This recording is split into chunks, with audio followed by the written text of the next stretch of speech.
ನಮ್ಮ ನ್ಯೂಸ್ ವಿಶೇಷ ಕಾರ್ಯಕ್ರಮಕ್ಕೆ ಸ್ವಾಗತ. ನಾನು ಸೋನಿಕಾ ಕುಲಾಲ್. ಇವತ್ತಿನ ಸಂಚಿಕೆಯಲ್ಲಿ ಕೃಷ್ಣ ಜನ್ಮಾಷ್ಟಮಿಯ ಮಹತ್ವ ಮತ್ತು ವಿಶೇಷತೆ ಬಗ್ಗೆ ತಿಳಿಸಿಕೊಡ್ಲಿಕ್ಕೆ ನಮ್ಮ ಜೊತೆಗಿದ್ದಾರೆ ಸನಾತನ ಸಂಸ್ಥೆಯ ಪ್ರತಿನಿಧಿ ಲಕ್ಷ್ಮೀ ಪೈ ಅವರು. ಮೇಡಮ್, ಕಾರ್ಯಕ್ರಮಕ್ಕೆ ಸ್ವಾಗತ.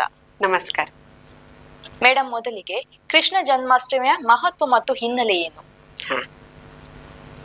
ಶ್ರಾವಣ ಮಾಸದ ಕೃಷ್ಣ ಪಕ್ಷದ ಅಷ್ಟಮಿಯನ್ನು ಇಡೀ ಭಾರತದಾದ್ಯಂತ ಮತ್ತು ವಿದೇಶಗಳಲ್ಲಿ ಕೂಡ ಹಿಂದೂಗಳು ಇದನ್ನು ನಾವು ಕೃಷ್ಣ ಜನ್ಮಾಷ್ಟಮಿ ಅಥವಾ ಗೋಕುಲಾಷ್ಟಮಿ, ಶ್ರೀಕೃಷ್ಣ ಜಯಂತಿ ಅಂತ ಹೇಳಿ ಆಚರಣೆ ಮಾಡ್ತೇವೆ. ಹಿಂದೂಗಳಲ್ಲಿ ಪ್ರತಿಯೊಂದು ಆಚರಣೆಯ ಹಿನ್ನೆಲೆ ಇದು ವೈಜ್ಞಾನಿಕ ಇದೆ. ಮತ್ತೆ ನಮ್ಗೆ ನಾವು ತಾರೀಕಿನ ಲೆಕ್ಕದಲ್ಲಿ ನೋಡ್ಲಿಕ್ಕೆ ಹೋದ್ರೆ ಒಂದು ವರ್ಷ ಯಾವ ತಾರೀಕು ಬರ್ತದೆ ಅಂದ್ರೆ ಈ ವರ್ಷ ಬಂದ ತಾರೀಕು ಮುಂದಿನ ವರ್ಷಕ್ಕೆ ಬೇರೆ ದಿನ ಬಂದಿರ್ತದೆ. ಆದ್ರೆ ಇದರ ಹಿಂದಿನ ಅರ್ಥ ಏನಂದ್ರೆ ನಮ್ಮೆಲ್ಲ ಆಚರಣೆಗಳು ಸೂರ್ಯ ಮತ್ತು ಚಂದ್ರನ ಚಲನೆಯನ್ನ ಆಧರಿಸಿ ನಾವು ಮಾಡ್ತೇವೆ. ಶ್ರಾವಣ ಮಾಸದ ಕೃಷ್ಣ ಪಕ್ಷದ ಅಷ್ಟಮಿ ಅದು ತಿಥಿಯ ಪ್ರಕಾರ ನಾವು ಮಾಡುವಂಥದ್ದು, ತಾರೀಖಲ್ಲ ಅದು. ಅದು ಚಂದ್ರನ ಚಲನೆಯನ್ನ ಆಧರಿಸಿ ಏನೇನು ನಮ್ಮ ಮಾಸಗಳಲ್ಲಿ ಬದಲಾವಣೆ ಆಗ್ತದೆ. ಹಾಗೆ ಶ್ರಾವಣ ಮಾಸ ಬಂದಾಗ ಭಗವಂತ ಪೂರ್ಣಾವತಾರಿಯಾಗಿ ಯಾವ ದಿನ ಜನ್ಮಕ್ಕೆ ಬಂದ್ರು ಅಂತಹ ದಿನ ಇದು ಶ್ರಾವಣ ಕೃಷ್ಣ ಅಷ್ಟಮಿ. ಹಾಗಾಗಿ ಆ ದಿವಸ ಆ ಭಗವಂತನ ತತ್ವ ಅನ್ಯ ದಿನಗಳಿಗಿಂತ 1000 ಪಟ್ಟು ಹೆಚ್ಚು ಕಾರ್ಯನಿರತವಾಗ್ತದೆ. ಆ ತತ್ವದ ಲಾಭ ಪಡಿಲಿಕ್ಕೆ ಆ ದಿವಸ ನಾವು ಕೃಷ್ಣನ ಪೂಜೆ ಅಥವಾ ಈ ಕೃಷ್ಣ ಜನ್ಮಾಷ್ಟಮಿ ಅಂತ ಹೇಳಿ ವಿಶೇಷವಾಗಿ ಅವನ ಆರಾಧನೆ ಮಾಡ್ತೇವೆ. ಬಾಕಿ ದಿವಸ ಕೂಡ ನಮ್ಮ ಮನೆಯಲ್ಲಿ ಕೃಷ್ಣನ ಮೂರ್ತಿ ಇರ್ಬೋದು, ನಾವು ಉಪಾಸನೆ ಮಾಡ್ತಾ ಇರ್ಬೋದು. ಆದ್ರೆ ಅಷ್ಟಮಿಯ ದಿವಸ ಬಾಕಿ ದಿವಸ ಮಾಡದವ್ರು ಕೂಡ ಆ ದಿವಸ ಆಚರಣೆ ಮಾಡ್ತಾರೆ. ಯಾಕಂದ್ರೆ ಆ 1000 ಪಟ್ಟು ಹೆಚ್ಚು ಭಗವಂತ ಜನ್ಮಕ್ಕೆ ಬಂದ ದಿನ ಆಗಿರೋದ್ರಿಂದ ಆ ತತ್ವದ ಹೆಚ್ಚು ಲಾಭ ಆಗ್ಬೇಕು ಅಂತ ಹೇಳಿ ಆ ದಿವಸ ಕೃಷ್ಣಾಷ್ಟಮಿಯನ್ನು ಆಚರಿಸುವಂತದ್ದು. ಮೇಡಮ್, ಯಾವ ರೀತಿ ನಾವು ಕೃಷ್ಣ ಜನ್ಮಾಷ್ಟಮಿ ಆಚರಣೆ ಮಾಡ್ಬೇಕು, ಯಾವ ರೀತಿ ಮಾಡೋದ್ರಿಂದ ಕೃಷ್ಣನ ಅನುಗ್ರಹಕ್ಕೆ ಪಾತ್ರರಾಗಬಹುದು? ಒಳ್ಳೆ ಪ್ರಶ್ನೆ ಕೇಳಿದ್ರಿ ತಾವು. ಇವತ್ತು ಸರ್ವೇ ಸಾಮಾನ್ಯವಾಗಿ ಹಿಂದೂಗಳಿಗೆ ಧರ್ಮ ಶಿಕ್ಷಣದ ಅಭಾವದಿಂದ ಈ ಎಲ್ಲ ದೇವತಾ ತತ್ವಗಳ ಬಗ್ಗೆ ಅಥವಾ ಅದರ ಉಪಾಸನೆಯನ್ನು ಹೇಗ್ ಮಾಡ್ಬೇಕು, ಯಾವ ರೀತಿ ಮಾಡಿದ್ರೆ ಲಾಭ ಆಗ್ತದೆ, ಇದ್ರ ಬಗ್ಗೆ ಈಗ ಗೊತ್ತಿಲ್ಲ ಜನರಿಗೆ. ಈಗ ಕೃಷ್ಣ ಜನ್ಮಾಷ್ಟಮಿ ನಾನು ಹೇಳಿದೆ, ಎಲ್ಲರೂ ಪ್ರತಿಯೊಬ್ಬ ಶ್ರದ್ಧಾವಂತ ಭಕ್ತ ಹಿಂದೂಗಳಿದನ್ನು ಆಚರಣೆ ಮಾಡ್ತಾರೆ. ವಾಸ್ತವದಲ್ಲಿ ಶ್ರೀ ಕೃಷ್ಣ ಪರಮಾತ್ಮನ ಜನ್ಮ ಅಷ್ಟಮಿಯ ದಿವಸ ರಾತ್ರಿ 12 ಗಂಟೆಗಾಯ್ತು. ಆ 12 ಗಂಟೆ ಸಮಯದಲ್ಲಿ ಕೃಷ್ಣನ ಜನ್ಮವನ್ನು ನಾವು ಭಕ್ತಿ ಭಾವದಿಂದ, ಅಂದ್ರೆ ಆ ಸಮಯದಲ್ಲಿ ಭಗವಂತ ಭೂಮಿ ಮೇಲೆ ಅವತಾರ ತಾಳಿದ. ಎಲ್ಲ ಅವತಾರಗಳ ಪೈಕಿ ವಿಶೇಷವಾದದ್ದು ಕೃಷ್ಣನ ಅವತಾರ. ಯಾಕಂದ್ರೆ ಇದು ಪೂರ್ಣಾವತಾರ ಅಂತ ಹೇಳ್ತೇವೆ ನಾವು. ಅವನು ಅವತಾರ ಎಂಬುದಕ್ಕಿಂತ ಅವತಾರಿ ಅಂತ ಹೇಳ್ತಾರೆ. ಅವತಾರ ಅಂದ್ರೆ ಯಾರು ಅವತಾರಗಳನ್ನು ತೆಗೆದುಕೊಳ್ತಾನೆ ಅವನೇ ಬಂದದ್ದು ಅಂತ. ಅನ್ಯ ಅವತಾರಗಳಲ್ಲಿ ಮಹಾವಿಷ್ಣುವಿನ 100% ತತ್ವ ಭೂಮಿಗೆ ಬರಲಿಲ್ಲ. ಆದ್ರೆ ಕೃಷ್ಣ ಪರಮಾತ್ಮ ಅಂತ ಹೇಳಿದ್ರೆ ಅವನು 100% ವಿಷ್ಣುವಿನ ಅವತಾರ. ವಿಷ್ಣು ತತ್ವದ ಕಾರ್ಯ ಏನಂದ್ರೆ ಅಧರ್ಮ ನಾಶ ಮಾಡುವುದು, ಧರ್ಮದ ಸಂಸ್ಥಾಪನೆ ಮಾಡುವಂಥದ್ದು. ಹಾಗಾಗಿ ಆ ಭಗವಂತ ಮಧ್ಯರಾತ್ರಿಯಲ್ಲಿ 12 ಗಂಟೆಗೆ ಅವನ ಜನ್ಮ ಆಯ್ತು. ಇದಕ್ಕೆ ಬಹಳಷ್ಟು ಮತ್ತೆ ಕಥೆಗಳು ನಮ್ಗೆ ಭಾಗವತ ಪುರಾಣದಲ್ಲಿ ವೇದವ್ಯಾಸರು ಇದ್ರ ಬಗ್ಗೆ ತಿಳಿಸಿದ್ದಾರೆ. ಇದ್ರ ಬಗ್ಗೆ ನಾವು ಕೇಳಿರ್ಲೂಬಹುದು. ಆ 12 ಗಂಟೆ ಸಮಯದಲ್ಲಿ ಭಗವಂತನ ಅವತಾರ ಆಗಿದ್ರಿಂದ ಆ ದಿವಸ 12 ಗಂಟೆಗೆ ಭಗವಂತನನ್ನು ಸ್ಮರಿಸಿ ಅವನಿಗೆ ಜೋಗುಳ ಹಾಡಿ ಆ ಜನ್ಮವನ್ನು ಆಚರಣೆ ಮಾಡುವಂಥದ್ದು ಸರ್ವೇ ಸಾಮಾನ್ಯ. ಮನೆಯಲ್ಲಿ ನಮ್ಗೆ ಕೃಷ್ಣನ ಮೂರ್ತಿ ಇದ್ರೆ ಅಥವಾ ಭಾವಚಿತ್ರ ಇದ್ರೆ ಆ ತತ್ವಕ್ಕೆ ಆ ಚಿತ್ರಕ್ಕೆ ನಾವು ಪಂಚೋಪಚಾರ ಪೂಜೆ, ಷೋಡಶೋಪಚಾರ ಪೂಜೆ ಯಥಾಶಕ್ತಿ ನಮಗೆ ಹೇಗೆ ಸಾಧ್ಯ ಇದೆ ಆ ರೀತಿ ಆ ಭಗವಂತನನ್ನು ಸ್ಮರಿಸಿ, ಅವನು ಬಂದ ಉದ್ದೇಶ ಅಧರ್ಮ ನಾಶ ಮಾಡಿ ಧರ್ಮದ ಸಂಸ್ಥಾಪನೆ ಮಾಡ್ಲಿಕ್ಕೆ, ಭೂಮಿಯ ಭಾರ ಇಳುಹಿಲಿಕ್ಕೆ ಬಂದಂತಹ ಭಗವಂತ. ಹಾಗಾಗಿ ಅವನನ್ನು ಆ 12 ಗಂಟೆ ಸಮಯದಲ್ಲಿ ನಾವು ಶ್ರದ್ಧಾ ಭಕ್ತಿಯಿಂದ ಯಥಾಶಕ್ತಿ ಪೂಜೆ ಮಾಡಿ ಆ ದೇವರಿಗೆ ಜೋಗುಳ ಹಾಡುವಂಥದ್ದು. ಅದೇ ರೀತಿ ವಿಷ್ಣು ತತ್ವ ಅಥವಾ ಕೃಷ್ಣ ತತ್ವವನ್ನು ಆಕರ್ಷಣೆ ಮಾಡುವಂತಹ ಕೆಲವು ವಸ್ತುಗಳನ್ನು ಅಲ್ಲಿ ಪೂಜೆಯಲ್ಲಿ ಉಪಯೋಗ ಮಾಡುವಂಥದ್ದು. ನಮ್ಗೆಲ್ರಿಗೂ ಗೊತ್ತಿದೆ, ಕೃಷ್ಣನಿಗೆ ತುಳಸಿ ಪ್ರೀತಿ ಅಂತ ನಾವು ಹೇಳ್ತೇವೆ. ನಮ್ಮಲ್ಲಿ ಹಲವಾರು ದೇವತೆಗಳ ಉಪಾಸನೆ ಮಾಡುವಾಗ ಆಯಾ ದೇವತೆಗೆ ಆಯಾ ವಸ್ತು ಪ್ರೀತಿ ಅಂತ ನಮ್ಮ ಹಿರಿಯರು ನಮ್ಗೆ ಕಲಿಸಿದ್ದಾರೆ. ಉದಾಹರಣೆಗೆ ಶ್ರೀ ಗಣೇಶನಿಗೆ ನಾವು ದೂರ್ವೆ ಅಥವಾ ಗರಿಕೆ ಸಮರ್ಪಣೆ ಮಾಡ್ತೇವೆ. ಗಣಪತಿಗೆ ಗರಿಕೆ ಪ್ರೀತಿ ಅಂತ ನಮ್ಮ ಹಿರಿಯರು ಹೇಳಿದ್ದಾರೆ. ಎಲ್ರೂ ಕೂಡ ಚೌತಿ ಬರುವಾಗ ಅಥವಾ ಸಂಕಷ್ಟ ಚತುರ್ಥಿ ಬರುವಾಗ ನಾವು ಅಲ್ಲಲ್ಲಿ ಹುಡುಕಿಕೊಂಡು ಹೋಗಿ ಆ ಗರಿಕೆ ಅಂತಂದು ಗಣಪತಿಗೆ ಸಲ್ಲಿಸ್ತೇವೆ. ಅದೇ ರೀತಿ ಶಿವನಿಗೆ ನಾವು ಬಿಲ್ವ ಪ್ರೀತಿ ಅಂತ ಹೇಳ್ತೇವೆ. ಇದೆಲ್ಲ ಏನು ಇದರ ಹಿನ್ನೆಲೆ? ಅನೇಕ ಪ್ರಕಾರದ ಪತ್ರೆಗಳು, ಪುಷ್ಪಗಳು ಪೃಥ್ವಿಯಲ್ಲಿ ನಮ್ಗೆ ಲಭ್ಯ ಇದೆ. ಆದ್ರೆ ಒಂದೊಂದು ವಿಶಿಷ್ಟ ಪುಷ್ಪದಲ್ಲಿ, ವಿಶಿಷ್ಟ ಪತ್ರೆಯಲ್ಲಿ ಆಯಾ ವಿಶಿಷ್ಟ ದೇವತಾ ತತ್ವವನ್ನು ಬೇರೆ ಎಲೆಗಳಿಗಿಂತ ಹೆಚ್ಚು ಆಕರ್ಷಣೆ ಮಾಡುವ ಶಕ್ತಿ ಇರ್ತದೆ. ತುಳಸಿ ಎಂಬ ಎಲೆಯಲ್ಲಿ ವಿಷ್ಣು ತತ್ವವನ್ನು ಅನ್ಯ ಎಲ್ಲ ಪ್ರಕಾರದ ಪತ್ರೆಗಳಿಗಿಂತ 1000 ಪಟ್ಟು ಹೆಚ್ಚು ಅದು ಆಕರ್ಷಣೆ ಮಾಡ್ತದೆ. ಹಾಗಾಗಿ ಕೃಷ್ಣನ ಪೂಜೆಯಲ್ಲಿ ತುಳಸಿ ಎಂಬುದು ಬೇಕೇ ಬೇಕು. ನಮ್ಗೆ ಅದರ ಬಗ್ಗೆ ಕೀರ್ತನೆಯನ್ನು ಕೂಡ ಪುರಂದರದಾಸರು ಬರೆದಿದ್ದಾರೆ. ಒಲ್ಲನೋ ಕೃಷ್ಣ ಕೊಳ್ಳನೋ ಎಲ್ಲಾ ವಸ್ತುಗಳಿದ್ದು ತುಳಸಿ ಇಲ್ಲದ ಪೂಜೆ ಅಂತ ಬರೀತಾರೆ ಅವರು. ತುಳಸಿ ಬೇಕೇ ಬೇಕು ಅಂತ. ಯಾಕಂತ ಹೇಳಿದ್ರೆ ಆ ತುಳಸಿ ಎಂಬ ಎಲೆಯಲ್ಲಿ ಆ ದೇವತಾ ತತ್ವವನ್ನು ಅತ್ಯಧಿಕ ಪ್ರಮಾಣದಲ್ಲಿ ಆಕರ್ಷಣೆ ಮಾಡುವ ಶಕ್ತಿ ಇರ್ತದೆ. ಅದನ್ನು ನೀವು ಅಲ್ಲಿ ಪೂಜೆಯಲ್ಲಿ ಉಪಯೋಗ ಮಾಡಿದ್ರೆ ಆ ದಿವಸ ಬ್ರಹ್ಮಾಂಡದಲ್ಲಿ ಕಾರ್ಯನಿರತವಾಗಿರುವಂತಹ ಕೃಷ್ಣ ತತ್ವ ಅಲ್ಲಿ ಆಕರ್ಷಿತವಾಗಿ ಪೂಜಕನಿಗೆ ಲಾಭ ಆಗ್ತದೆ. ಮತ್ತೊಂದು ವಿಶಿಷ್ಟವಾದ ಹೂವಿದೆ, ಕೃಷ್ಣ ಕಮಲ ಅಂತ ಹೇಳ್ತೇವೆ ನಾವು, ನೈದಿಲೆ ಅಂತ ಹೇಳ್ತಾರೆ. ಕಮಲದ್ದೇ ಹೂವದು, ಆದ್ರದ್ದು ಸ್ವಲ್ಪ ನೇರಳೆ ಬಣ್ಣದಿರ್ತದೆ, ಕೃಷ್ಣ ಕಮಲ ಅಂತ ಹೇಳ್ತಾರೆ. ಈ ಕೃಷ್ಣ ಕಮಲದಲ್ಲಿ ಅನ್ಯ ಹೂಗಳಿಗಿಂತ, ಅದರ ಹೆಸರೇ ಕೃಷ್ಣ ಕಮಲ. ಯಾಕಂದ್ರೆ ಕೃಷ್ಣ ಎಂಬ ಶಬ್ದದ ಅರ್ಥವೇ ಕಪ್ಪು ಅಂತ ಹೇಳಿ, ಅವನು ಕಪ್ಪು ವರ್ಣದವನಾಗಿದ್ರಿಂದ ಅವನಿಗೆ ಕೃಷ್ಣ ಅಂತ ಹೆಸರಿಟ್ರು. ಹಾಗಾಗಿ ಆ ಒಂದು ವಿಶಿಷ್ಟ ಹೂವನ್ನು ಕೂಡ ತಂದು ನಾವು ಆ ಪೂಜೆಯಲ್ಲಿ ಉಪಯೋಗ ಮಾಡಿದ್ರೆ ಅಲ್ಲಿ ಆ ದೇವತಾ ತತ್ವ ಅತ್ಯಧಿಕ ಪ್ರಮಾಣದಲ್ಲಿ ಆಕರ್ಷಿತವಾಗಿ ನಮಗೆ ಲಾಭ ಆಗ್ತದೆ ಎಂಬ ಉದ್ದೇಶ. ಇದ್ರ ಜೊತೆಗೆ ಆ ಭಗವಂತನಿಗೆ ನಾವು ಗಂಧ, ಪುಷ್ಪ, ಧೂಪ, ದೀಪ, ನೈವೇದ್ಯ ಇದನ್ನು ಪಂಚೋಪಚಾರಗಳು ಅಂತ ಹೇಳ್ತೇವೆ. ಈ ಪ್ರಕಾರ ನಾವು ಅವನನ್ನು ಆರಾಧಿಸುವಂಥದ್ದು. ತೊಟ್ಟಿಲಲ್ಲಿ ಹಾಕಿ ತೂಗಿ ಎಲ್ಲ ಮಹಿಳೆಯರು, ಆ ಗೋಪಿಕಾಸ್ತ್ರೀಯರು ಯಾವ ರೀತಿ ಭಗವಂತನ ಆರಾಧನೆ ಮಾಡಿದ್ರು ಆ ರೀತಿ ಮಾಡುವ ಪ್ರಯತ್ನ ಮಾಡ್ಬೋದು. ಅದೇ ರೀತಿ ಭಗವಂತನಿಗೆ ನೈವೇದ್ಯ ಮೊಸರವಲಕ್ಕಿ, ಕೃಷ್ಣನಿಗೆ ಮೊಸರವಲಕ್ಕಿ ತುಂಬಾ ಇಷ್ಟ ಇತ್ತು ಅಂತ ನಾವು ಕೇಳ್ತೇವೆ. ಆ ಮೊಸರವಲಕ್ಕಿಯನ್ನು ಭಗವಂತನಿಗೆ ನೈವೇದ್ಯ ರೂಪದಲ್ಲಿ ಸಮರ್ಪಣೆ ಮಾಡಿ ಎಲ್ಲರೂ ಸೇವನೆ ಮಾಡಿ ಕೃಷ್ಣಾಷ್ಟಮಿಯನ್ನು ಆಚರಣೆ ಮಾಡುವಂಥದ್ದು. ಇದೆಲ್ಲವನ್ನು ಯಾರಿಗೆ ಶಕ್ಯ ಇದೆ ಅವ್ರು ಮಾಡ್ಬೋದು. ಯಾರಿಗೆ ಇದೆಲ್ಲ ಮಾಡ್ಲಿಕ್ಕೆ ಸಾಧ್ಯ ಇಲ್ಲ, ಆದ್ರೆ ನಮಗೂ ಕೂಡ ಭಗವಂತನ ಪೂಜೆ ಮಾಡ್ಬೇಕಂತ ಅನಿಸ್ತದೆ, ಆದ್ರೆ ನಮ್ಗೆ ಏನೋ ಅಡಚಣೆ ಇರ್ಬೋದು, ನಮ್ಗೆ ಹೊರಗೆ ಹೋಗಿ ತರ್ಲಿಕ್ಕೆ ಆಗುದಿಲ್ಲ ಇದೆಲ್ಲ, ಅಂಥವರು ಮಾನಸ ಪೂಜೆ ಮಾಡಿ ಕೂಡ ಈ ಎಲ್ಲ ಪೂಜೆ ಲಾಭ ಪಡಿಬಹುದು.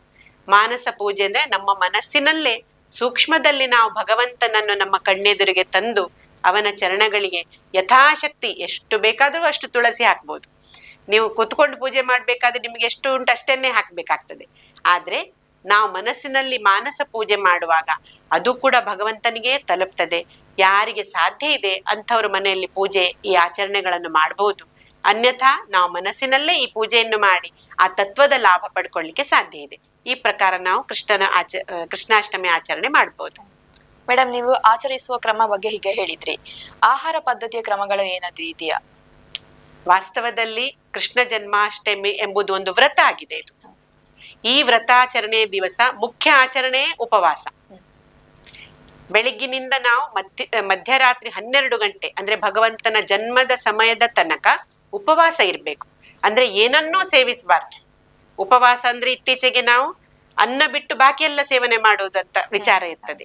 ಆದ್ರೆ ವ್ರತ ಅಂತ ಅಂಗೀಕಾರ ಮಾಡಿ ಸಂಕಲ್ಪ ಮಾಡುವವರು ಈ ದಿವಸ ಏನನ್ನೂ ತಿನ್ನದೆ ಮಧ್ಯರಾತ್ರಿ 12 ಗಂಟೆಗೆ ಈ ಪೂಜೆ ಅಂದ್ರೆ ಕೃಷ್ಣನ ಜನ್ಮದ ನಂತರವೇ ಪೂಜೆ ಮಾಡಿ ಪ್ರಸಾದ ಸ್ವೀಕಾರ ಮಾಡಿ ಉಪವಾಸವನ್ನು ತ್ಯಜಿಸ್ಬೇಕು ಅಂತ ಶಾಸ್ತ್ರ ಇದೆ. ಈ ಉಪವಾಸದ ಮಹತ್ವ ಏನಂತ ಹೇಳಿದ್ರೆ, ಕೆಲವೊಮ್ಮೆ ನಮ್ಮಿಂದ ಅಪರಾಧಗಳಾಗ್ತದೆ. ಶಾಸ್ತ್ರ ನಿಷಿದ್ಧ ಕೃತಿಗಳನ್ನು ಮಾಡ್ತಾರೆ ಜನರು. ಅಂದ್ರೆ ಸೂತಕ ಇತ್ಯಾದಿ ಇರುವಾಗ ದೇವಸ್ಥಾನಕ್ಕೆ ಹೋಗುದು, ಅಶೌಚ ಇರುವಾಗ ಅಂದ್ರೆ ಸ್ತ್ರೀಯರು ಮಾಸಿಕ ಸರದಿ ಇರುವಾಗ ಶಾಸ್ತ್ರ ನಿಷಿದ್ಧವಾದದ್ದನ್ನು ಮಾಡುವಂಥದ್ದು. ನಮ್ಮಲ್ಲಿ ಕೆಲವೊಂದು ನಿಯಮಗಳಿದ್ದಾವೆ, ಈ ತರ ಮಾಡ್ಬೇಕು. ಈಗ ಜನನ ಮರಣದಲ್ಲಿ ಅಮೇ ಸೂತಕ ಅಂತ ಪಾಲನೆ ಮಾಡ್ಲಿಕ್ಕೆ ಇರ್ತದೆ. ಆದ್ರೆ ಅದನ್ನು ಪಾಲಿಸದೆ ಯಾವ್ದಾದ್ರು ದೇವಾಲಯಕ್ಕೆ ಹೋದೆವು, ಧಾರ್ಮಿಕ ಕೃತಿಯಲ್ಲಿ ಭಾಗಿಯಾದೇವಂತಾದ್ರೆ ನಮ್ಗೆ ಅದ್ರದ್ದು ದೋಷ ತಗಲ್ತದೆ. ಆ ದೋಷದಿಂದ ನಮ್ಗೆ ಕೆಲವೊಂದು ಸಮಸ್ಯೆಗಳು ಬರ್ತದೆ ಜೀವನದಲ್ಲಿ. ಆ ದೋಷಗಳು ಕೃಷ್ಣಾಷ್ಟಮಿಯ ದಿವಸ ಮಾಡಿದ ಉಪವಾಸದಿಂದ ನಷ್ಟವಾಗ್ತದೆ. ವ್ರತದ ಮಹತ್ವ ಏನಂತ ಹೇಳಿದ್ರೆ, ಆ ವ್ರತ ಮಾಡುವುದ್ರಿಂದ ನಮ್ಮ ಅನೇಕ ನಮ್ಮಿಂದಾದಂತಹ ತಪ್ಪುಗಳ ಪಾಪಕ್ಕೆ ಪ್ರಾಯಶ್ಚಿತ್ತ, ಅದು ಪರಿಮಾರ್ಜನೆ ಆಗ್ತದೆ. ತಪ್ಪು ಕೃತಿ ಮಾಡುವುದರಿಂದ ಪಾಪ ತಗಲ್ತದೆ, ಪಾಪದಿಂದ ನಮ್ಗೆ ಸಮಸ್ಯೆ ಸಂಕಟಗಳು ಬರ್ತದೆ. ಅದು ಇಂತಹ ಆಚರಣೆ. ಈಗ ಕೃಷ್ಣ ಜನ್ಮಾಷ್ಟಮಿಯ ವ್ರತ ಮಾಡಿ ಯಾರು ಉಪವಾಸ ಇರ್ತಾರಲ್ಲ ಅವರಿಗೆ ಈ ಅಶೌಚದ ಏನಾದ್ರೂ ಸಮಸ್ಯೆಗಳಿಂದ ಅವರು ಮಾಡಿದ್ದಾರಂತಾದ್ರೆ ಆ ತಪ್ಪನ್ನು, ಆ ದೋಷದ ಪರಿಮಾರ್ಜನೆ ಆಗ್ತದೆ. ಅದಕ್ಕೋಸ್ಕರ ವ್ರತಾಚರಣೆಗೆ ಈಗ ಚಾತುರ್ಮಾಸ ನಡೀತಾ ಉಂಟು. ಚಾತುರ್ಮಾಸದಲ್ಲಿ ಯಾವ್ದಾದ್ರೂ ಒಂದು ವ್ರತವನ್ನಾದ್ರೂ ಮಾಡ್ಬೇಕು ಅಂತ ಶಾಸ್ತ್ರ ಹೇಳ್ತದೆ. ಅಪ್ಪಿತಪ್ಪಿ ನಮ್ಮ ಕೈಯಿಂದ ಇಂತಹ ತಪ್ಪುಗಳಾಗಿದ್ದಲ್ಲಿ ಅಂಥವರು ನಿಶ್ಚಿತವಾಗಿ ಕೃಷ್ಣಾಷ್ಟಮಿಯ ವ್ರತಾಚರಣೆ ಮಾಡಿ ಆ ದೋಷ ಅಥವಾ ಪಾಪದ ಪರಿಮಾರ್ಜನೆ ಮಾಡ್ಕೊಳ್ಬಹುದು. ಮೇಡಮ್, ಈಗ ನಾವು ದಕ್ಷಿಣ ಕನ್ನಡದಲ್ಲಿ ಮೂಡೆ ಅಥವಾ ಕೊಟ್ಟಿಗೆ ಅಂತ ಮಾಡ್ತೇವೆ. ಈಗ ಕೃಷ್ಣ ಜನ್ಮಾಷ್ಟಮಿಗೆ ಅದನ್ನೇ ಮಾಡುದು. ಇದಕ್ಕೆ ಏನಾದ್ರೂ ಶಾಸ್ತ್ರ ಅಂತ ಏನಾದ್ರೂ ಇದೆಯಾ ಕೃಷ್ಣ ಜನ್ಮಾಷ್ಟಮಿ ಮತ್ತು ಇದಕ್ಕೆ? ವಾಸ್ತವದಲ್ಲಿ ಇದಕ್ಕೆ ಶಾಸ್ತ್ರ ಅಂತ ಇಲ್ಲ. ಆದ್ರೆ ಆ ದಿವಸ ಉಪವಾಸ ಅಂತ ಹೇಳಿ ಕೆಲವರು ಲಘು ಆಹಾರ ತಕೊಳ್ತಾರೆ. ಅಂದ್ರೆ ಬಾಕಿ ದಿವಸದ ಹಾಗೆ ಮೃಷ್ಟಾನ್ನ ಭೋಜನ ಅಥವಾ ಗಟ್ಟಿಯಾಗಿ ಊಟ ಮಾಡುದು ಅದೆಲ್ಲ ಮಾಡದೆ ಉಪವಾಸ ಅಂತ ಹೇಳಿದ್ರೆ ಕೆಲವರಿಗೆ ಪೂರ್ಣವಾಗಿ ಆಹಾರ ತ್ಯಜಿಸ್ಲಿಕ್ಕೆ ಕಷ್ಟ ಆಗ್ಬೋದು. ಪೂರ್ಣ ಅಂದ್ರೆ ಏನೂ ತಿನ್ನದೇ ಇದ್ರೆ ಕೆಲವರಿಗೆ ಆರೋಗ್ಯದ ಸಮಸ್ಯೆ ಬರ್ತದೆ. ಹಾಗಾಗಿ ಅಂಥವರು ಸಾತ್ವಿಕವಾದಂತಹ ಲಘು ಉಪಹಾರ ರೂಪದಲ್ಲಿ ಇಂತಹ ಕೆಲವು ಲೈಟ್ ಫುಡ್ಸ್ ಅಂತ ಹೇಳ್ತೇವೆ ನಾವು. ಬಾಕಿ ದಿವಸ ನಾವು ಮಸಾಲೆ, ಖಾರ, ಹುಳಿ ಇಂಥದ್ದೆಲ್ಲ ತಿಂತೇವೆ. ಆದ್ರೆ ವ್ರತಾಚರಣೆ ಅಂತ ಹೇಳಿದ್ರೆ ಆ ದಿವಸ ಉಪವಾಸ ಎಂಬುದು ಎಲ್ಲಾ ವ್ರತದ ಪ್ರಧಾನ ಅಂಗ. ಕೃಷ್ಣಾಷ್ಟಮಿಯ ದಿವಸ ಪೂರ್ಣವಾಗಿ ಇಡೀ ದಿನ ಯಾರಿಗೆ ಸಾಧ್ಯ ಇಲ್ಲ ಅಂಥವರು ಇಂತಹ ಲಘು ಉಪಹಾರ ಸೇವನೆ ದೃಷ್ಟಿಯಿಂದ ಆ ಕೊಟ್ಟಿಗೆ ಅಥವಾ ಇಂಥದ್ದು ಮೂಡೆ, ಇದು ದಕ್ಷಿಣ ಕನ್ನಡದಲ್ಲಿ ಒಂದು ಸರ್ವೇ ಸಾಮಾನ್ಯವಾಗಿ ಈಗ ಗಣೇಶ ಚತುರ್ಥಿಗೂ ಅದನ್ನು ಮಾಡ್ತೇವೆ ನಾವು, ಅಥವಾ ನಾಗರ ಪಂಚಮಿಗೆ ಮಾಡ್ತೇವೆ. ಅಂದ್ರೆ ಆ ವ್ರತಾಚರಣೆ ಇರುವಾಗ ಲಘು ಆಹಾರ ಅಥವಾ ಸಾತ್ವಿಕ ಆಹಾರ ಸೇವನೆ ದೃಷ್ಟಿಯಿಂದ ಮಾತ್ರ ಇದೆ ಬಿಟ್ರೆ, ಅಂದ್ರೆ ಆ ದಿವಸ ನಾವೆಲ್ಲ ಹೊಟ್ಟೆ ತುಂಬಾ ಊಟ ಮಾಡುದು ಹಾಗೆ ಮಾಡದೆ ಕಿಂಚಿತ್ ಬಾಕಿ ದಿವಸಗಳಿಗಿಂತ ಕಡಿಮೆ ಆಹಾರ ಸೇವನೆ ಮಾಡಿದ್ರೆ ಭಗವಂತನ ಸ್ಮರಣೆಗೆ ಸಹಾಯ ಆಗ್ತದೆ ಅಂತ. ಯಾಕಂದ್ರೆ ಉಪ್ಪು, ಖಾರ, ಹುಳಿ ಇತ್ಯಾದಿ ತಿನ್ನೋದ್ರಿಂದ ಮನುಷ್ಯನ ಮನಸ್ಸು ಅಂತರ್ಮುಖ ಆಗೋದಿಲ್ಲ. ಅವನ ಕೋಪ ಅಥವಾ ಸಿಟ್ಟು ಇದೆಲ್ಲವೂ ಕೂಡ ಈ ರೀತಿ ನಾವು ತಾಮಸಿಕ ಆಹಾರ ಸೇವನೆಯಿಂದ ಅದು ಜಾಸ್ತಿ ಆಗ್ತದೆ. ಉಪವಾಸ ಅಥವಾ ಇಂತಹ ಮಹತ್ವದ ಪರ್ವ ದಿನಗಳಲ್ಲಿ ಒಂದು ಸಾತ್ವಿಕ ಆಹಾರ ಸೇವನೆ ಮಾಡ್ಲಿಕ್ಕೆ ಇಂತಹ ಆಹಾರ ಸೇವನೆ ಯೋಗ್ಯ. ಯಾಕಂದ್ರೆ ಆಗ್ಲೇ ಹೇಳಿದ ಹಾಗೆ 1000 ಪಟ್ಟು ಹೆಚ್ಚು ಕೃಷ್ಣನ ತತ್ವ ಕಾರ್ಯನಿರತ ಆಗುವುದ್ರಿಂದ ಕೃಷ್ಣಾಷ್ಟಮಿಯ ದಿವಸ ಆದಷ್ಟು ನಾವೆಲ್ಲರೂ ಕೂಡ ಆ ಭಗವಂತನ ನಾಮ ಜಪ ಮಾಡ್ಲಿಕ್ಕೆ ಪ್ರಯತ್ನ ಮಾಡ್ಬೇಕು. ಕೃಷ್ಣನ ನಾಮ ಜಪ ಓಂ ನಮೋ ಭಗವತೆ ವಾಸುದೇವಾಯ ಅಂತ ಹೇಳಿ ಕೃಷ್ಣನ ನಾಮ ಜಪ ಇದೆ. ಅತ್ಯಂತ ಉತ್ಕೃಷ್ಟವಾದ ಆ ಕೃಷ್ಣನ ತತ್ವವನ್ನು ನಮ್ಗೆ ಲಾಭ ಮಾಡುವಂತಹ ನಾಮ ಜಪ ಅದು. ಆ ಜಪವನ್ನು ಆ ದಿನ ಇಡೀ ನಾವು ಮಾಡ್ಲಿಕ್ಕೆ ಪ್ರಯತ್ನ ಮಾಡ್ಬೇಕು. ಜಾಗೃತಾವಸ್ಥೆಯಲ್ಲಿ ಅಂದ್ರೆ ಬೆಳಿಗ್ಗೆ ಎಚ್ಚರ ಆದಾಗಲಿಂದ ಮಧ್ಯರಾತ್ರಿ ಪೂಜೆ ಆಗುವ ತನಕ ನಾವು ಆದಷ್ಟು ಹೆಚ್ಚು ಓಂ ನಮೋ ಭಗವತೆ ವಾಸುದೇವಾಯ ಈ ಜಪ ಮಾಡಿದೆವಂತಾದ್ರೆ ಬ್ರಹ್ಮಾಂಡದಲ್ಲಿ ಕಾರ್ಯನಿರತವಾಗಿರುವಂತಹ ಕೃಷ್ಣ ತತ್ವದ 1000 ಪಟ್ಟು ಹೆಚ್ಚು ಲಾಭ ನಮಗಾಗ್ತದೆ. ಈ ನಾಮಜಪ ಯಾವಾಗ ಆಗ್ತದೆ? ಉಪವಾಸ ಇದ್ದು ಮನಸ್ಸಂತರ್ಮುಖವಾಗಿದ್ರೆ ಮಾತ್ರ ಜಪ ಆಗ್ತದೆ. ನಾವು ಎಲ್ಲ ಹೊಟ್ಟೆ ತುಂಬಾ ತಿಂದ್ರೆ ನಿದ್ರೆ ಮಾಡುವ ಅಂತ ಅನಿಸ್ತದೆ, ಅಥವಾ ನಮ್ಗೆ ಬೇರೇನೋ ಮನಸ್ಸು ಚಂಚಲವಾಗ್ತದೆ. ಆ ಉದ್ದೇಶದಿಂದ ನಮ್ಮ ಹಿರಿಯರು ಪರ್ವದಿನಗಳಲ್ಲಿ ಇಂತಹ ಪ್ರಾಕೃತಿಕ ಆಹಾರ ಇದೆಲ್ಲ ಅಂದ್ರೆ ನಾವು ಆ ಕೊಟ್ಟಿಗೆಯನ್ನು ಎಲೆಯಲ್ಲಿ ನಾವು ಬೇಯಿಸ್ತೇವೆ, ಸರಿಯಲ್ಲ? ಕೆಲವರು ಹಲಸಿನ ಎಲೆ ಇರ್ಬೋದು, ಕೆಲವರು ಬಾಳೆ ಎಲೆಯನ್ನು ಬಾಡಿಸಿ ಅದ್ರಲ್ಲಿ ಹಿಟ್ಟು ಹಾಕಿ ಬೇಯಿಸೋದು. ಅಂದ್ರೆ ಇವೆಲ್ಲವೂ ಕೂಡ ಸಾತ್ವಿಕ ಆಹಾರ. ಆ ಉದ್ದೇಶದಿಂದ ಮಾತ್ರ ಈ ಆಹಾರ ಸೇವನೆ ಮಾಡ್ತಾರೆ. ಈಗ ಕೃಷ್ಣನ ಬಗ್ಗೆ ನಾವು ಕಿಂಚಿತ್ ಅಂದ್ರೆ ಆ ಕೃಷ್ಣಾವತಾರ ಯಾಕೆ ವೈಶಿಷ್ಟ್ಯಪೂರ್ಣವಾಗಿದೆ? ಮುಖ್ಯವಾಗಿ ಅಧರ್ಮದ ನಾಶ ಮಾಡ್ಲಿಕ್ಕೆ ಭಗವಂತ ಬಂದದ್ದು. ಪ್ರತಿ ಒಂದು ಅವತಾರ ದುಷ್ಟರ ಸಂಹಾರ ಮಾಡ್ಲಿಕ್ಕೆ ಭಗವಂತ ಬಂದಿದ್ದಾನೆ. ಆದ್ರೆ ಯಾವಾಗ ಕೃಷ್ಣಾವತಾರ ಆಯ್ತು ಅದಕ್ಕೆ ಮುಂಚಿತವಾಗಿ ಭೂದೇವಿ ಹೋಗಿ ವಿಷ್ಣುವಿನಲ್ಲಿ ಪ್ರಾರ್ಥನೆ ಮಾಡ್ತಾಳೆ ಅಂತ ಭಾಗವತ ಪುರಾಣದಲ್ಲಿ ಬರೆದಿದ್ದಾರೆ. ಯಾಕಂದ್ರೆ ದುಷ್ಟರ ಸಂಖ್ಯೆ, ಅಧರ್ಮಿಗಳ ಸಂಖ್ಯೆ ಜಾಸ್ತಿ ಆಗುವಾಗ ಭೂಮಿ ದೇವಿಗೆ ಭಾರ ತಾಳ್ಲಿಕ್ಕಾಗೋದಿಲ್ಲ. ಅವಳು ಹೋಗಿ ಭಗವಂತನಲ್ಲಿ ಪ್ರಾರ್ಥನೆ ಮಾಡ್ತಾಳೆ, ನನ್ನ ಭಾರವನ್ನು ಇಳಿಲಿಕ್ಕೆ ನೀನು ಬಾ ಅಂತ ಹೇಳಿ. ಆಗ ಭಗವಂತ ಕೃಷ್ಣಾವತಾರ ತಾಳಿ ಬರುವಂತದ್ದು. ಅಂದ್ರೆ ಇಲ್ಲಿ ಆ ಸಮಯದಲ್ಲಿ ಅತ್ಯಂತ ಹೆಚ್ಚಿನ ಸಂಖ್ಯೆಯಲ್ಲಿ ದುಷ್ಟ ದುರುಳರು ಇದ್ರು, ಅಧರ್ಮಿಗಳು. ಸ್ವತಃ ಕೃಷ್ಣನ ಮಾಮ ಅಂತ ಹೇಳ್ತೇವೆ ನಾವು, ಕಂಸ ಇದ್ದ. ಅವನು ಬಹಳ ಅಧರ್ಮಿಯಾಗಿದ್ದ. ತನ್ನ ಮಾಮ ಅಂತ ಅವನು ಮೋಹಕ್ಕೆ ಬೀಳದೆ ಅವನನ್ನು ಕೂಡ ವಧೆ ಮಾಡ್ತಾನೆ.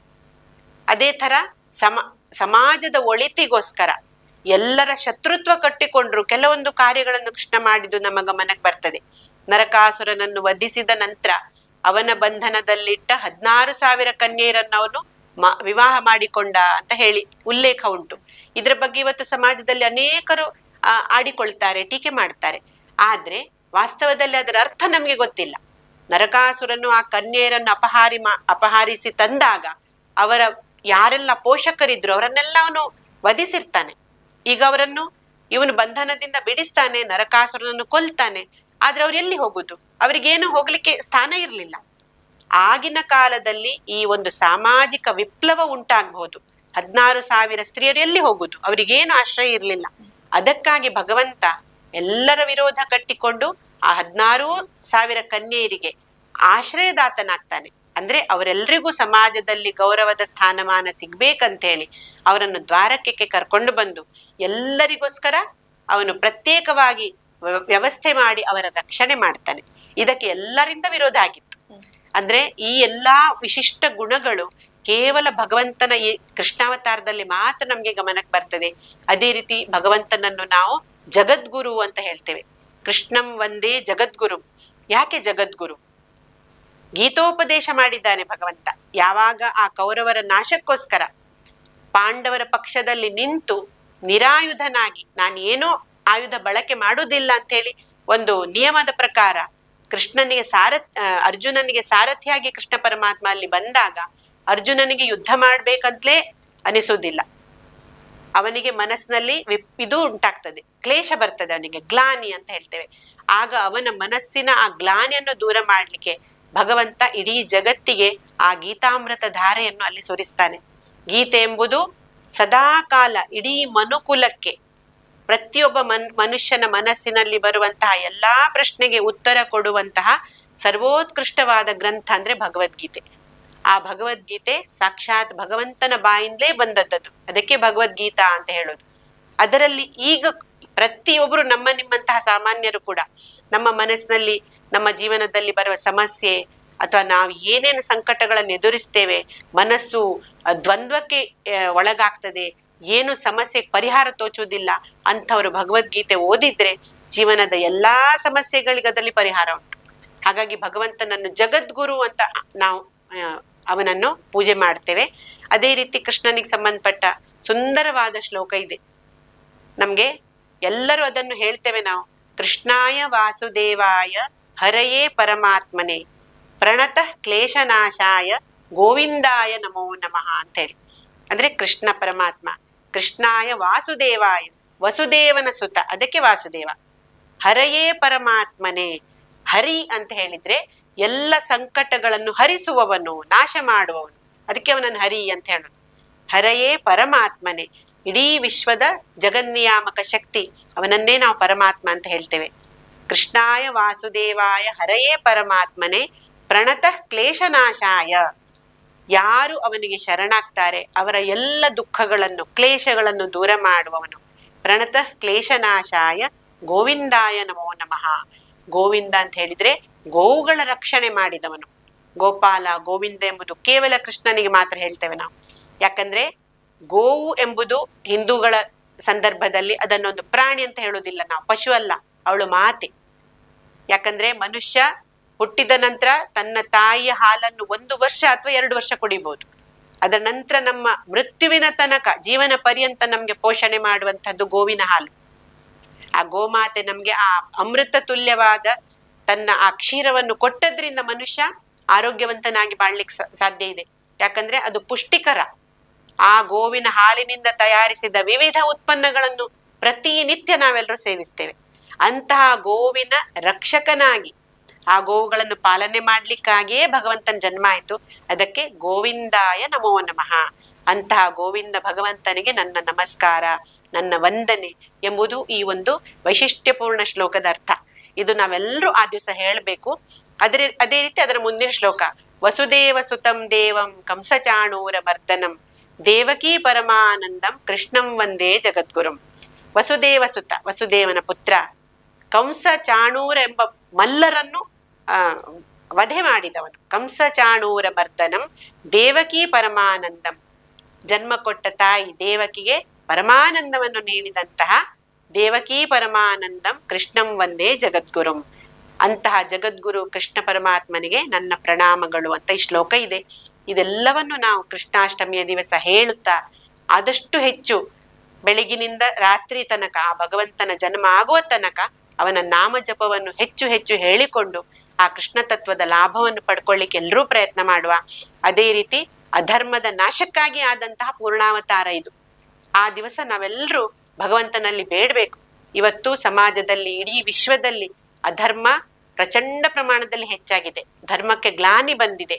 ಈ ಧರ್ಮ ಗ್ಲಾನಿಯ ಸಮಯದಲ್ಲಿ ಧರ್ಮ ಸಂಸ್ಥಾಪನೆಯ ವಚನ ಕೊಟ್ಟಂತಹ ಕೃಷ್ಣ ಪರಮಾತ್ಮನಿಗೆ ನಾವು ಬೇಡಬೇಕು. ಅವನೇ ವಚನ ಕೊಟ್ಟಿದ್ದಾನೆ, ಧರ್ಮ ಸಂಸ್ಥಾಪನಾರ್ಥಾಯ ಸಂಭವಾಮಿ ಯುಗೆ ಯುಗೆ. ಯಾವಾಗ ಅಧರ್ಮ ಹೆಚ್ಚಾಗ್ತದೆ ನಾನು ಬರ್ತೇನೆ ಅಂತ. ಅಂತಹ ಕೃಷ್ಣನಿಗೆ ಬೇಡುವಂತಹ ಒಂದು ಅತ್ಯಂತ ಸುದಿನ ಪರ್ವಕಾಲ ಅಂದ್ರೆ ಕೃಷ್ಣ ಜನ್ಮಾಷ್ಟಮಿ. ನಾವೆಲ್ಲರೂ ಕೂಡ ಆರ್ತರಾಗಿ ಭಗವಂತನ ಚರಣದಲ್ಲಿ ಬೇಡಿಕೊಳ್ಳುವ. ಶೀಘ್ರವಾಗಿ ಅಧರ್ಮದ ನಾಶ ಮಾಡಿ ಧರ್ಮದ ಸಂಸ್ಥಾಪನೆ ಮಾಡ್ಲಿಕ್ಕೆ ನೀನೇ ಬಾ ಭಗವಂತ, ಮತ್ತು ಆ ಕಾರ್ಯದಲ್ಲಿ ನಮ್ಮನ್ನು ಕೂಡ ಸೇರಿಸಿಕೊಂಡು ನಮ್ಮೆಲ್ಲರ ಉದ್ಧಾರ ಮಾಡು. ಈ ರೀತಿ ನಾವು ಕೃಷ್ಣ ಜನ್ಮಾಷ್ಟಮಿ ದಿವಸ ಬೇಡಿದ್ರೆ ನಿಶ್ಚಿತವಾಗಿ ಅದು ಆ ಕೃಷ್ಣ ತತ್ವಕ್ಕೆ ತಲುಪ್ತದೆ, ಅದು ಅಲ್ಲಿ ಫಲಿಸ್ತದೆ. ಹಾಗಾಗಿ ಈ ಎಲ್ಲ ಆಧ್ಯಾತ್ಮಿಕ ಸ್ತರದ ಲಾಭ ತಗೊಳ್ಳಿಕ್ಕೆ ನಾವೆಲ್ಲರೂ ಪ್ರಯತ್ನ ಮಾಡಬಹುದು. ಮೇಡಮ್, ನಾವೀಗ ಆಗಸ್ಟ್ 15ರಂದು ಕೃಷ್ಣ ಜನ್ಮಾಷ್ಟಮಿ ಆಚರಣೆ ಮಾಡ್ತೇವೆ. ಅದರ ಮರು ದಿವಸ ನಾವು ಮೊಸರು ಕುಡಿಕೆ ಅಂತ ಒಂದು ಆಚರಣೆ ಮಾಡ್ತೇವೆ. ಇದಕ್ಕೆ ಕಾರಣ ಏನು? ಹೌದು, ಅಷ್ಟಮಿಯ ಮರು ದಿವಸವನ್ನು ನಾವು ಮೊಸರು ಕುಡಿಕೆ ಉತ್ಸವ ಅಂತ ಇಲ್ಲೆಲ್ಲ ಆಚರಣೆ ಮಾಡ್ತೇವೆ. ವಾಸ್ತವದಲ್ಲಿ ಇದರ ಅರ್ಥ ಏನಂದ್ರೆ, ಆ ಮೊಸರು ಕುಡಿಕೆ ಎಂಬ ಆಚರಣೆಯ ಹಿನ್ನೆಲೆ, ಆ ಅಷ್ಟಮಿಯ ದಿವಸ ಏನು ಕೃಷ್ಣ ಪರಮಾತ್ಮ ಜನ್ಮಕ್ಕೆ ಬಂದಿದ್ದಾನೆ ಆ ತತ್ವ ಹೆಚ್ಚು ಹೆಚ್ಚು ಕಾರ್ಯನಿರತವಾಗಿರ್ತದೆ. ಕೃಷ್ಣ ಪರಮಾತ್ಮ ವೃಂದಾವನ ಗೋಕುಲದಲ್ಲಿರುವಾಗ ಗೋವುಗಳನ್ನು ಮೇಯಿಸ್ಲಿಕ್ಕೆ ಎಲ್ಲ ಗೋಪಾಲಕರ ಜೊತೆ ಅವ್ರು ಹೋಗ್ತಿದ್ರು ಹುಲ್ಲುಗಾವಲಿನಲ್ಲಿ. ಬೆಳಿಗ್ಗೆ ಆ ಗೋವುಗಳನ್ನು ತಕೊಂಡು ಹೋದ್ರೆ ಸಾಯಂಕಾಲದ ತನಕ, ಗೋಧೂಳಿ ಸಮಯ ಅಂತ ಹೇಳ್ತೇವೆ, ಸೂರ್ಯಾಸ್ತವಾಗುವಾಗ ವಾಪಸ್ ಬರುದು. ತಮ್ಮ ತಮ್ಮ ಮನೆಯಿಂದ ಆ ಗೋಪಿಕಾ ಸ್ತ್ರೀಯರು ತಮ್ಮ ಮಕ್ಕಳಿಗೆ ಸಣ್ಣ ಸಣ್ಣ ಮಡಿಕೆಯಲ್ಲಿ ಅವರವರ ಮನೆಯಲ್ಲಿ ಏನುಂಟು ಅಂದ್ರೆ ಹಾಲು, ಮೊಸರು, ಮಜ್ಜಿಗೆ, ಬೆಣ್ಣೆ, ಅವಲಕ್ಕಿ ಇತ್ಯಾದಿಗಳನ್ನು ಕೊಡ್ತಾ ಇದ್ರು. ಕೃಷ್ಣ ಪರಮಾತ್ಮ ಏನ್ ಮಾಡ್ತಾ ಇದ್ರು, ಅವರಲ್ಲಿ ಎಲ್ಲ ಗೋಪಾಲಕರನ್ನು ಸೇರಿಸಿ ಮಧ್ಯಾಹ್ನದ ಸಮಯದಲ್ಲಿ ಎಲೆಯ ಮೇಲೆ ಅವರು ತಂದ ಎಲ್ಲಾ ವಸ್ತುಗಳನ್ನು ಹಾಕಿ ಅದನ್ನು ಮಿಶ್ರಣ ಮಾಡ್ತಿದ್ರು. ಅದನ್ನು ಗೋಪಾಲ್ ಕಾಳ ಅಂತ ಹೇಳ್ತಾರೆ, ಅಥವಾ ದಹಿ ಕಾಲ ಅಂತ ಹೇಳ್ತಾರೆ. ಈ ಎಲ್ಲಾ ವಸ್ತುಗಳಲ್ಲಿ ಕೃಷ್ಣ ತತ್ವ ಅತ್ಯಧಿಕ ಪ್ರಮಾಣದಲ್ಲಿ ಇರ್ತದೆ. ಆ ಎಲ್ಲ ಮಿಶ್ರಣ ಮಾಡಿದ ಸ್ವಾದಿಷ್ಟವಾದ ಖಾದ್ಯವನ್ನು ಎಲ್ಲ ಗೋಪಾಲಕರಿಗೆ ಕೊಟ್ಟು ಕೊನೆಯಲ್ಲಿ ತಾನು ಸ್ವಲ್ಪ ತಗೊಳ್ತಾ ಇದ್ದಂತೆ ಭಗವಂತ. ಇದರ ಒಂದು ಸ್ಮರಣಾರ್ಥವಾಗಿ ಆ ಕೃಷ್ಣ ಜನ್ಮಾಷ್ಟಮಿಯ ಮರು ದಿವಸ ಮೊಸರು ಕುಡಿಕೆ ಎಂಬ ಆಚರಣೆ ಮಾಡುವ ಪದ್ಧತಿ ಬಂತು. ಯಾಕಂದ್ರೆ ಆ ಮೊಸರು ಕುಡಿಕೆ ಅಂದ್ರೆ ಗೋಪಾಲಕರು ಯಾವ ರೀತಿ, ನಾವೆಲ್ಲ ಕೃಷ್ಣ ಲೀಲೆಯನ್ನು ಕೇಳಿದ್ದೇವೆ, ಗೋಪಿಕಾ ಸ್ತ್ರೀಯರು ಆ ಮಡಿಕೆಗಳನ್ನು ಮಣ್ಣಿನ ಮಡಿಕೆಯಲ್ಲಿ ಮೊಸರು, ಬೆಣ್ಣೆ ಅದನ್ನೆಲ್ಲ ಮೇಲೆ ಕಟ್ಟಿಡ್ತಿದ್ರು ಅಂತ.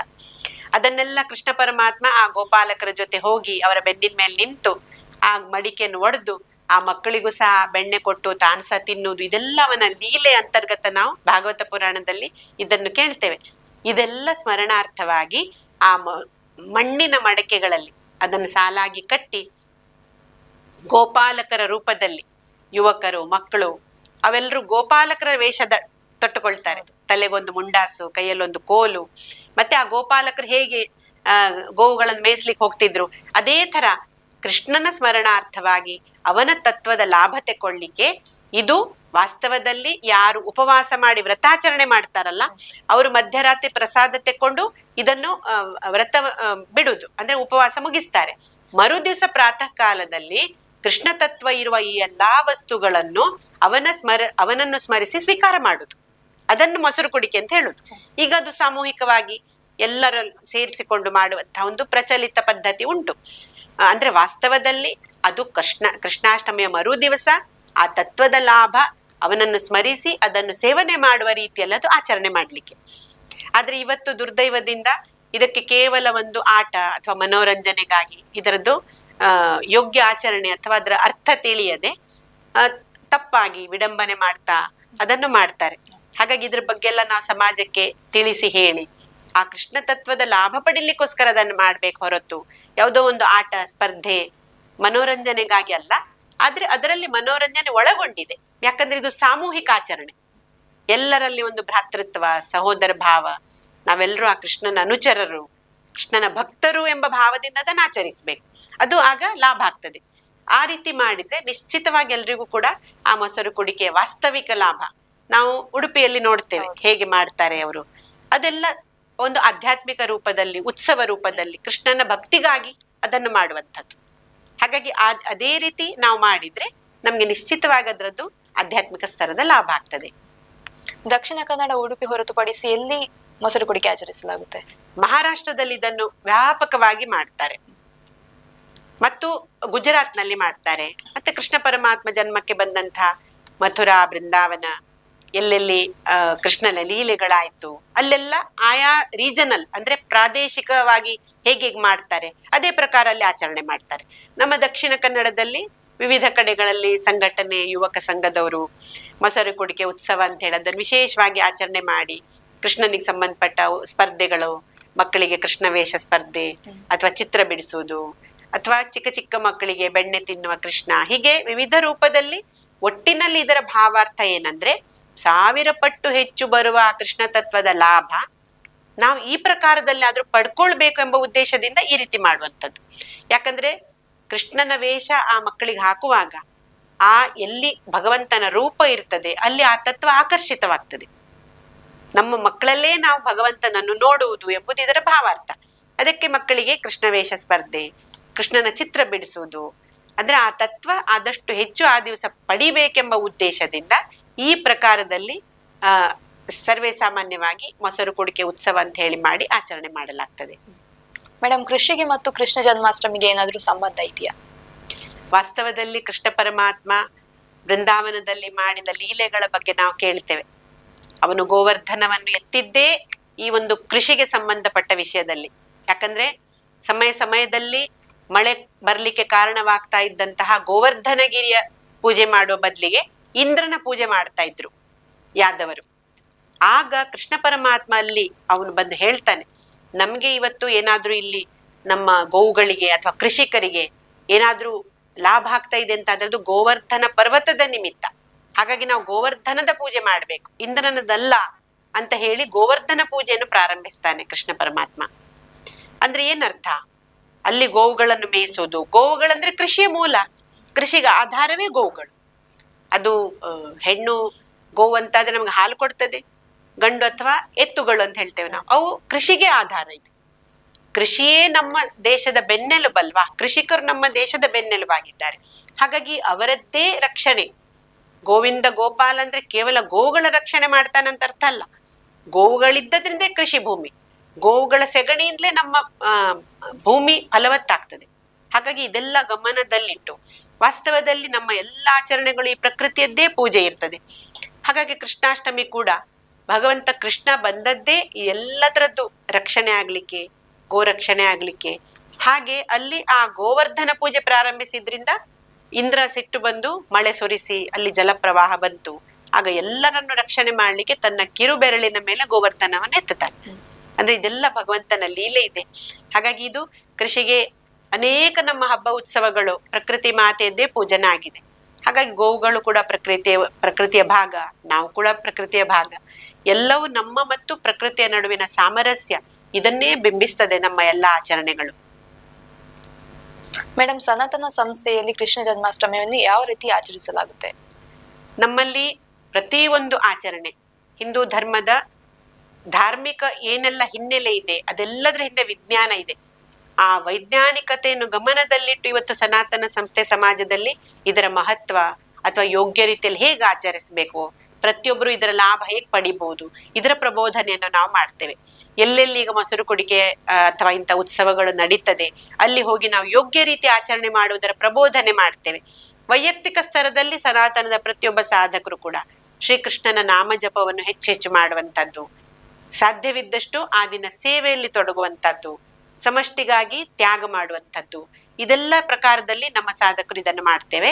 ಆದ್ರೆ ನಾವು ಮಕ್ಕಳಿಗೆ ಶಾಲೆಯಲ್ಲಿ ಹೋಗಿ ಕೃಷ್ಣಾಷ್ಟಮಿಗೆ ಸಂಬಂಧಪಟ್ಟ ಕ್ವಿಜ್ಗಳನ್ನು, ಪ್ರಶ್ನ ಮಂಜೂಷ ಅಂತ ಹೇಳ್ತೇವೆ, ಅಂದ್ರೆ ಅವರಲ್ಲಿ ಆ ವಾಸ್ತವದ ಏನಿದೆ, ಕೃಷ್ಣನ ತತ್ವ ಅಂದ್ರೆ ಏನು, ಅದರ ಹಿನ್ನೆಲೆ ಈಗ ನಾವು ತಿಳ್ಕೊಂಡೇವಲ್ಲ, ಈ ಎಲ್ಲ ವಿಷಯಗಳ ಬಗ್ಗೆ ಮಕ್ಕಳಿಗೆ ತಿಳಿಸಿ ಹೇಳಿ ಅವರಿಗೆ ನಮ್ಮ ಆಚರಣೆಗಳು, ಹಿಂದೂ ಧರ್ಮದ ಆಚರಣೆಗಳದ್ದು ಮಹತ್ವ ಎಷ್ಟಿದೆ ಇದೆಲ್ಲವನ್ನು ತಿಳಿಸುವ ಪ್ರಯತ್ನ ಮಾಡ್ತೇವೆ. ಸಮಾಜದಲ್ಲಿ ಕೂಡ ತಪ್ಪು ಆಚರಣೆಗಳು ನಡೆಯುವಲ್ಲಿ ನಾವು ಅವರಿಗೆ ಮನವಿ ಕೊಡೋದು, ಯೋಗ್ಯ ರೀತಿಯಲ್ಲಿ ಹೇಗೆ ಆಚರಣೆ ಮಾಡ್ಬೇಕು. ಈಗ ಮೊಸರು ಕುಡಿಕೆ ಉತ್ಸವದಲ್ಲಿ ಅನೇಕ ತಪ್ಪುಗಳು ಆಗ್ತದೆ, ಸಾರಾಯಿ ಕುಡಿದು ಅದನ್ನ ಮಾಡುವಂಥದ್ದು. ಇದರಿಂದ ನಮ್ಗೆ ಆ ದಿವಸ ಕಾರ್ಯನಿರತವಾಗುವ ದೈವಿ ತತ್ವದ ಲಾಭ ಆಗುದಿಲ್ಲ. ಆದ್ರೆ ಅವ್ರಿಗೆ ತಿಳಿಸಿ ಹೇಳ್ಬೇಕಲ್ಲ ನಾವು, ಅದು ಅರಿವಿಲ್ಲದೆ ಆಗ್ತದೆ. ಹಾಗೆ ಜಾಗೃತಿ ಮೂಡಿಸುವ ಕಾರ್ಯ ನಾವು ಮಾಡ್ತೇವೆ. ಎಲ್ಲ ಕಡೆಗಳಲ್ಲಿ ಹೋಗಿ ಅವರಿಗೆ ತಿಳಿಸಿ ಯಾಕಂದ್ರೆ ಅರಿವಿನಿಂದಲೇ ಜಾಗೃತಿಯಿಂದಲೇ ಎಲ್ಲ ಸರಿ ಮಾಡ್ಲಿಕ್ಕೆ ಪ್ರಯತ್ನ ನಮ್ದು. ಅಂಥ ಪ್ರಯತ್ನಗಳನ್ನು ಮಾಡುವ ಮೂಲಕ ಸನಾತನ ಸಂಸ್ಥೆ ಹಿಂದೂಗಳ ಪ್ರತಿಯೊಂದು ಧಾರ್ಮಿಕ ಆಚರಣೆ ಯೋಗ್ಯವಾಗಿ ಹೇಗ್ ಮಾಡ್ಬೇಕು, ಅಯೋಗ್ಯ ಕೃತಿಗಳನ್ನು ತಪ್ಪಿಸ್ಬೇಕು, ಭಗವಂತನ ಕೃಪೆಗಾಗಿ ಇದನ್ನು ಮಾಡ್ಬೇಕು, ಎಲ್ಲವನ್ನ ಯಾಕೆ ಮಾಡುದು, ನಾವು ಒಳ್ಳೇದಾಗ್ಬೇಕಂತ ಮಾಡುದು. ಆದ್ರೆ ನಮ್ಮ ಅಜ್ಞಾನದಿಂದ ತಪ್ಪಾಗಿ ಆಚರಿಸಿದ್ರೆ ದೇವರ ಕೃಪೆ ಆಗುವ ಬದಲಿಗೆ ಅವಕೃಪೆ ಆಗ್ತದೆ. ಅವಕೃಪೆ ನಮ್ಗೆ ಬೇಡ, ದೇವರ ಕೃಪೆ ಆಗ್ಬೇಕಂತ ಇದೆಲ್ಲ ಮಾಡುದು. ಆದ್ರೆ ಇದ್ರ ಬಗ್ಗೆ ಎಲ್ಲಿಯೂ ತಿಳಿಯದೇ ಇರುವುದರಿಂದ ಇದ್ರ ಬಗ್ಗೆ ತಿಳಿಸಿ ಹೇಳಿ ಜಾಗೃತಿ ಮೂಡಿಸುವ ಪ್ರಯತ್ನಗಳನ್ನು ಸನಾತನ ಸಂಸ್ಥೆ ಮಾಡ್ತಾ ಉಂಟು. ಮೇಡಮ್, ಕೊನೆಯದಾಗಿ ವೀಕ್ಷಕರಿಗೆ ಕೃಷ್ಣ ಜನ್ಮಾಷ್ಟಮಿ ಬಗ್ಗೆ ಏನಾದ್ರು ಹೇಳೋದಾದ್ರೆ? ವಾಸ್ತವದಲ್ಲಿ ಭಗವಂತನ ಅವತಾರ ಆಗಿದ್ದೇ ನಾವಿಷ್ಟೊತ್ತು ತಿಳ್ಕೊಂಡೆವು, ಅಧರ್ಮದ ನಾಶವಾಗಿ ಧರ್ಮದ ಸಂಸ್ಥಾಪನೆ ಮಾಡ್ಲಿಕ್ಕೆ. ಇವತ್ತಿನ ಕಾಲಘಟ್ಟದಲ್ಲಿ ಪ್ರತಿಯೊಬ್ರು ಕೂಡ ಧರ್ಮಶಾಸ್ತ್ರದಲ್ಲಿ ಹೇಳಿದ ಎಲ್ಲ ವಿಚಾರಗಳನ್ನು ತಿಳ್ಕೊಂಡು, ಅಂದ್ರೆ ನಮ್ಗೆ ಧರ್ಮ ಶಿಕ್ಷಣದ ಅಭಾವ ಇದೆ ಇವತ್ತು, ಧರ್ಮದ ಬಗ್ಗೆ ಎಲ್ಲಿಯೂ ಕಲಿಸುವುದಿಲ್ಲ ಶಾಲಾ ಕಾಲೇಜುಗಳಲ್ಲಿ. ಅಂಥವರನ್ನು ನಾವು ಇಂತಹ ಸಂಘಟನೆಗಳು, ಉದಾಹರಣೆಗೆ ಸನಾತನ ಸಂಸ್ಥೆ ನಮ್ಮ ಸತ್ಸಂಗ ಧರ್ಮ ಶಿಕ್ಷಣದ ಮೂಲಕ ಹಿಂದೂ ಧರ್ಮದ ಆಚರಣೆಗಳ ಬಗ್ಗೆ ನಾವು ತಿಳಿಸಿ ಹೇಳ್ತೇವೆ. ಇಂತಹ ಸಂಸ್ಥೆಗಳಲ್ಲಿ ಅಥವಾ ಇಂತಹ ಅನೇಕ ಧಾರ್ಮಿಕ ಸಂಘಟನೆಗಳು ಕೂಡ ಇದ್ದಾವೆ. ಅದರಲ್ಲಿ ನಾವು ಸಹಭಾಗಿಯಾಗಿ ವಾಸ್ತವದ ಅರ್ಥ, ಪ್ರತಿಯೊಂದು ಆಚರಣೆ ಯಾಕೆ ಮಾಡಬೇಕು, ಧರ್ಮಾಚರಣೆಯಿಂದ ಏನು ಲಾಭ ಆಗ್ತದೆ, ಇದೆಲ್ಲ ತಿಳ್ಕೊಂಡು ಸ್ವತಃ ಧರ್ಮಾಚರಣೆ ಮಾಡಬೇಕು. ಸಮಾಜದಲ್ಲಿ ಅನ್ಯರಿಗೂ ಇದ್ರ ಬಗ್ಗೆ ತಿಳಿಸಿ ಹೇಳ್ಬೇಕು. ನಮ್ಮ ಮಕ್ಕಳಿಗೆ ಯೋಗ್ಯ ಸಂಸ್ಕಾರ ಕೊಡ್ಬೇಕು. ಇದು ವರ್ತಮಾನದ ಅವಶ್ಯಕತೆ, ನೀಡ್ ಆಫ್ ದ ಅವರ್ ಅಂತ ಹೇಳ್ತೇವೆ. ಧರ್ಮದ ಬಗ್ಗೆ ತಿಳ್ಕೊಳ್ಬೇಕಂತಂದ್ರೆ ಸ್ವತಃ ನಮ್ಮಲ್ಲಿ ಅದರ ಅರಿವಾಗ್ಬೇಕು, ನಾವು ಅಧ್ಯಯನ ಮಾಡ್ಬೇಕು, ನಾವು ತಿಳ್ಕೊಳ್ಬೇಕು, ಮಕ್ಕಳಿಗೆ ಅದರ ಬಗ್ಗೆ ತಿಳಿಸಿ ಹೇಳ್ಬೇಕು, ಜಾಗೃತಿ ಮೂಡಿಸ್ಬೇಕು ಮತ್ತು ಧರ್ಮದ ರಕ್ಷಣೆ ಕಾರ್ಯದಲ್ಲಿ ತೊಡಗಿಸ್ಕೊಳ್ಬೇಕು. ಧರ್ಮದ ಮೇಲೆ ಆಘಾತಗಳಾಗ್ತಾ ಇದೆ.